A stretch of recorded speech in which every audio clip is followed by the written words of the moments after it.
Barbeque Princess. I'm getting ready to go to Memphis in May this week, and here's what that means. That means that Wednesday night, you guys, along with our brethren at the Peg Leg Porkers, will be getting ready for some gumbo and some jambalaya. And so I am working on my roux right now. I've used 2 sticks of butter and about a half a cup of olive oil, and then equal portions of just plain white flour, and we're gonna get this roux to a nice nutty caramel brown.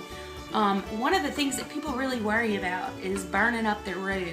If you just take your time and keep your fire low and keep an eye on what you're doing, you're not gonna have any problem with it. This is one of the easiest things in the world. You just keep stirring, keep adding, keep letting it not burn by stirring. All right, we've got our roux to started moving toward a more nutty color, and while this continues to darken up, I'll just tell you a little bit of what I've done.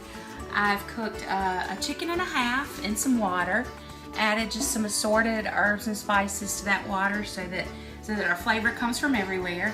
We're gonna add in just a minute, we're gonna add in some tomatoes. We've got some Creole blend, we've got some onions and tomatoes over there, got some cut okra. We're gonna probably need to add a little bit more of that chicken stock, and we're gonna get this going. After it gets going, we're gonna cut our sausage into it. We'll add our chicken back into it once we've pulled it off the bone, and then we will add our seafood at the end, just so it doesn't overcook. Since we're not gonna be eating this until Wednesday, this will give it time for everything to set and really get all of the good flavors mixed together. Can I have some again? All right, I think we've come to the exact color I'm looking for. It's a nice, dark, nutty smell. It's at the point where it's ready to add our stock. So here's what I'm gonna do. I'm gonna take our chicken stock. Don't lean too close in.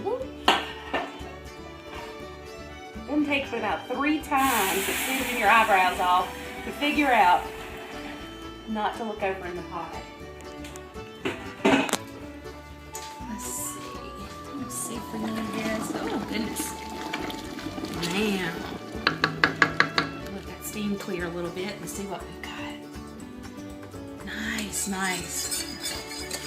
Great start. I'm going to show you my secret ingredient. This is our Ubons BBQ Bloody Mary mix. And if you're ever wondering what your sauce is missing, this is probably it. I know it's going to have it. We're going to add a good bit of that, a couple cups of that, just so that any of the flavors that we might have missed are going to be covered with that. So let's go ahead and start adding stuff. We've got some Creole blend, just something from the grocery store. It's got some celery and onions and garlic and a little bit of parsley, just some stuff that'll make sure that we've got all of our flavors intact. Go ahead and do our tomatoes.